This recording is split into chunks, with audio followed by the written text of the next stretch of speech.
Hello everyone, this is Johnny Mnemonic. Now on the serious side note, we're gonna be creating these bubbles, or this bubble.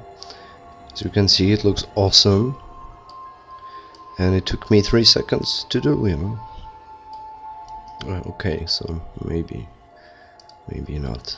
We're gonna be creating these bubbles. So the idea behind this tutorial is linear workflow, multi-pass compositing. In case of bubbles, the challenge is to actually do the thin film interference effect, which is caused by light hitting thin surface in waves. So that's why we have all colors of the rainbow, the colors of the spectrum. What we are left in a final composition is these multiple passes, and they are awesome in a way that they give you a lot of freedom and a lot of control over your final output. So if I take this reflection layer, I can crank it up in post-production, okay, and pretty much play with it. So that's the idea. I can color correct my footage again independently, and these bubbles have an alpha channel built in, so you can put them on top of any footage, as I can show you in the original example. It looked something like this. We got some warping going on behind the bubbles, and this shot where the reflection actually matches my scene a little bit more. We're gonna be using HDRIs, so there are plenty of things that you can learn. Okay, so now we can jump into 3D Max. Okay, whatever. Here I have the original scene where I have the bubbles animated, and I'm gonna be creating new ones just beside them. If you press J in 3D Max, you can get rid of these brackets. Also, one accidental hit of button that annoyed me when I was a noob was this, which causes your viewport to go crazy. So if that happens, you probably pressed S accidentally, so just in case. I remember when I was learning how frustrating these events were. So first we want to go ahead and create a plane. Now this plane doesn't have any particular function in my scene rather than me not getting lost, so I can have an idea and representation of my bubbles where they are in 3D space. Of course, you don't have to use that. Next thing we want to do is go to object properties, make it non-renderable, see-through, whatever. But I'll be moving in a wireframe mode in this tutorial, so there's not much need to make it see-through. So before we go ahead and create a bubble, we want to do material. Now in the original example, this is how the material looked like. It's arch and design with a gradient ramp attached to it. So let's go ahead, click materials. I'll make sure you work under mental ray render.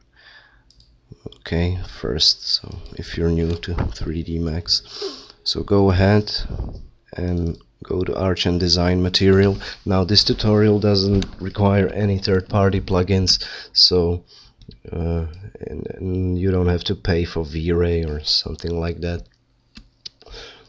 Okay, so Arch and Design goes with the templates, so let's go ahead and choose Glass Thin Geometry template. And let's go to the reflection, click this slot beside the color and type in gradient ramp. Go ahead, and we're going to be using this as a map. First we want to set up our gradient map to mapped, obviously. Easing out, we want to add some noise, 0.3, size 4. We want to use turbulent noise, keep the levels default, and we want to use source map, type in fall off, double click and leave all of default. And next thing we want to do is create rainbow map, create a map. So we want to go ahead and click the first color, go red, click somewhere on the gradient ramp box to create another arrow where we're gonna put yellow again. Let's do green, let's do light white, sorry, black, of course, maybe blue, whatever. Next we want to go dark blue. Now I should explain this. This is not the end of the world, how you actually map this gradient. You don't have to be Nazi about this, okay? So it's just this is not exactly about precision. I did multiple examples of this, and with plus minus similar results, you know. So let's go green again. Now, and this in material editor you have the brief representation of how your bubble actually look like. So, and I maybe want to put red here. So it's just about playing with it, you know, and finding a result that you find appealing and pleasing to the eye. Yeah, that's plus minus it. Now go back and let's set up the refraction. Now glass preset makes the color bluish. We don't want that because the bluish color actually influence the bubble quite a bit. So if you want a transparent bubble, then you want to go white, and that's basically it. You know, you want to set index of refraction to 135, so that's the most realistic value. Now how this value affects your overall bubble is the higher it is, you know, you see the more opaque the gradient is gonna look like. So, but you don't have to crank the index of refraction here, because the idea is to adjust it in After Effects with a curves adjustment. So I maybe even go back and get rid of this. It's too much pinkish. Maybe set it to yellow. Yeah, this may look a little better. Okay, so something like this. Like I said, it's not the end of the world. You can always go back and adjust. Make sure BRDF is by index of refraction. Again, if you want control over this, you can make it custom, but whatever. Go to advanced rendering options, make sure object is treated as a thin wall. So okay, so we're done with the material. Now we want to go ahead and create a sphere.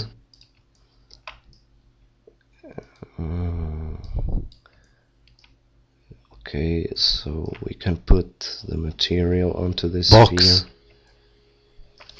Okay, maybe this type of sphere is better. Set the segments to 64. The more segments you have, the smoother your bubble is gonna look like. You can always use turbo smooth modifier, but it doesn't make that much of a difference, as I tested that, so you don't need to worry about that a lot. Now drag the material and just hit F9 to check what's happening. Okay, I can see right away that I may add a little more green to the gradient, but you can do that later. Now, next thing you want to do is go to rendering and environment, click and load a bitmap. Yeah, wherever your HDRIs or bitmaps are. So, and now you want to get the environment into the material editor, because the A reason for doing this is that again you have more control over the look of the bubble, especially on what the bubble is gonna reflect and under which angle. So, and the way we do it is by offsetting, you know, and hitting F9 or test rendering it, and so forth and so forth. It's like crazy, you know. So there's no magic involved in this. It's just hard work and testing. So the way you're gonna set up your environment is go to rendering, environment, maps, bitmap, double click and pick some HDRI wherever you got your HDRI stored. Yeah, this one is pretty cool. Okay, so you may want to play with gamma, just leave it default. Of course, if you want to work in linear workflow, you gotta make sure that you go to preferences, adjust gamma LUT, set the gamma to 2 by 2.2, input output 2.2. That's important.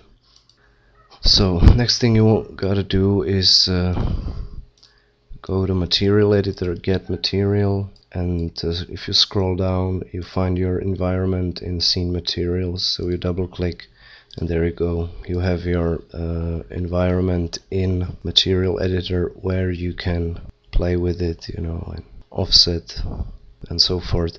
Make sure coordinates are set to environment and spherical environment. That will give you a realistic representation of the 3D space. So hit F9, test render. Okay, and the only way to find out how your bubble is gonna actually look like and what the bubble is gonna reflect, because now we don't have any alpha channel, okay, is to actually do a render all your passes into files, which I'll explain later, and bring them into After Effects and just check if your reflection looks okay. Okay, so now I can see, now as you can see, the building.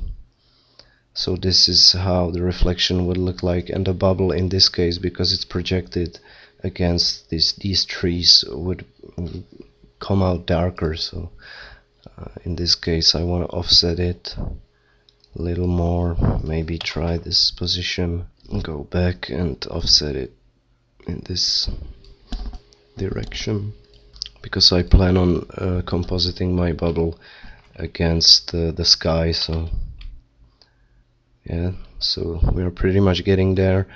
I'm quite happy with the material. It has all the colors going on the edges, so that's looking pretty cool. So we can go ahead and start animating the bubble.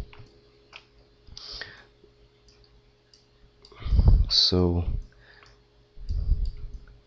next thing you may want to do first, is to create mental array sky portal light. Place it above, make sure in advanced parameters it's ticked custom, otherwise it gives no light. Then you can go ahead and link it to your bubble, so when you move the bubble the light goes with it. So with bubble selected, go to modifier panel and select noise,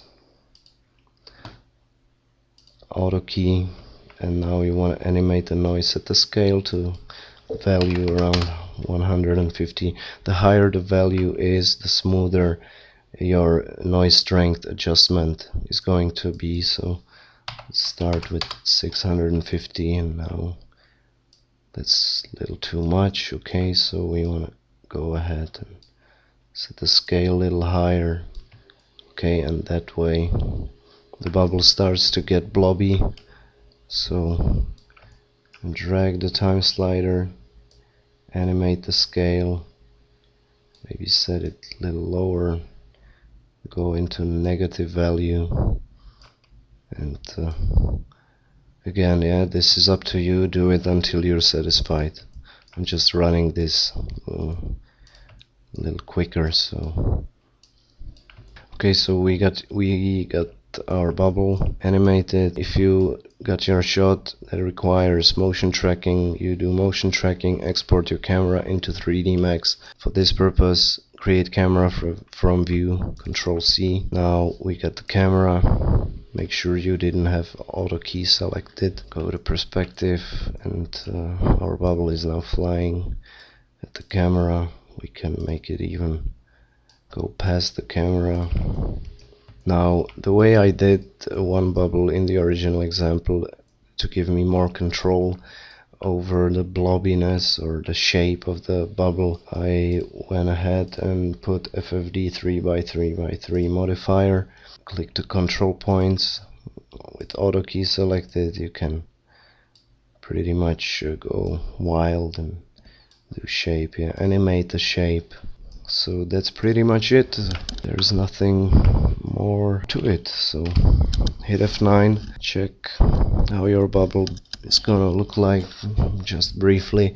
Again, if you want to be precise, make a test render and I'll show you how you're gonna get the alpha channel in. So go to rendering options. You don't have to bother with final gather here, because there are not any objects for the lights to bounce off. And so first you want to set up your sampling, do 1/4 just like in the original example, because okay, so let me explain this.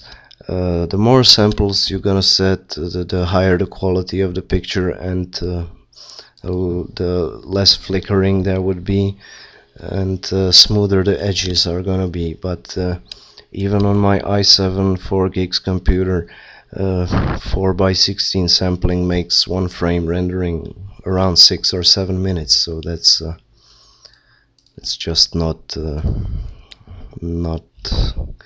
okay. You can't use your computer while rendering with Mental Ray. The best solution is go do something else, you know. So sampling 1/4, it's quite okay. And now how to get that alpha channel in. So you go to render elements, and here I got them already set up, but I just run them again. So you add element, and now the order in which these elements are set up is important later in After Effects, so you want to spend a little time on this, so to save yourself headache later. So first reflections, then you want to go ahead and Mental Ray 80 output self illumination, then again specular, again translucency, and then transparency. Okay, so I can remove these now. So you got your elements set up, and next thing you want to do is set up your files. Use whatever resolution you like or your footage is in. Then go ahead, click Files, choose OpenXR. OpenXR is a format developed by Industrial Light and Magic. It gives you that kind of control that we are talking about. So name your files whatever you like, and make sure you go to settings and use full float 32 bits per channel. Leave everything else as a default. Of course, you can add your passes in OpenXR configuration, but since we done that in render elements, we don't have to do that again. So that's pretty much it. Now render your sequence, and we'll see you in After Effects. Okay, here we are back in After Effects, and I'm just gonna open up new composition. One thing I forgot to tell you, you need to configure your frame rate. Okay, I use 25 frames per second because we are not doing any super slow motion or anything like that.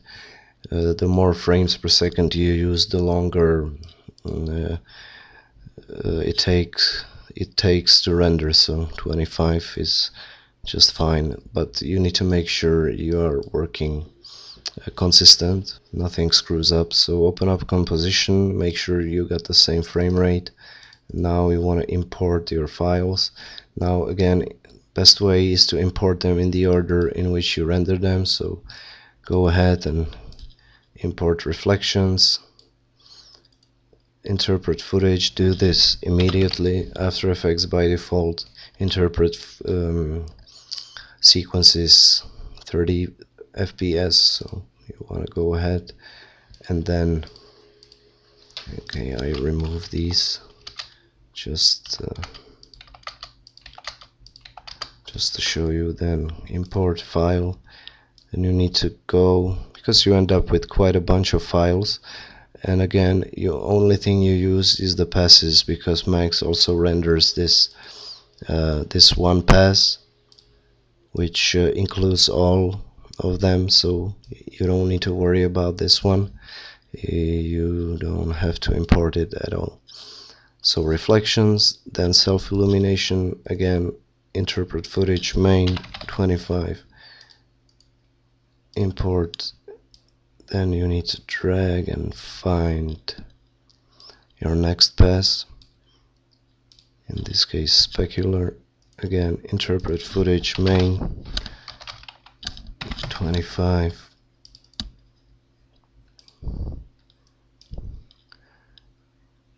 translucency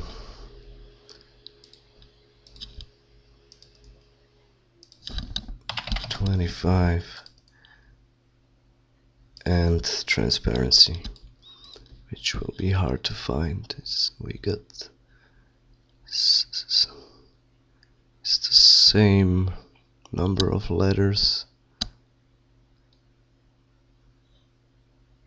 Okay, it starts here. Now maybe some programmer watching me and thinking, how come he has to search for files with a naked eye? But hey, I don't know any better technique. So let's go ahead and drag in our footage. And now the order in which we organize these layers does play a role. So you want to make sure you first import transparency, then translucency, then specular, then self-illumination, etc., because we're going to be using additive mode. So where you can do it is select the last one, shift click, select the first one, drag your footage in, and there you go. Now this may not look right, but what I did, this is the case. Okay, I made a typo. Now you can see what happens. Okay, so now set the transfer mode to add, and set the transfer mode of the transparency layer to overlay.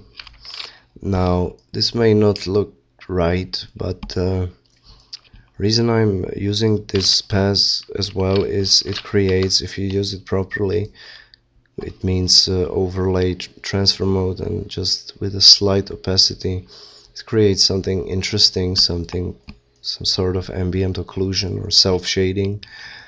Now how I like to use it is just keyframe the opacity of this layer, just crank it down, then back up a little bit, and so forth. So you got, a little more things going on, which may only help to sell the effect. Okay, so we got one problem here, and that's this point where the bubbles intersect.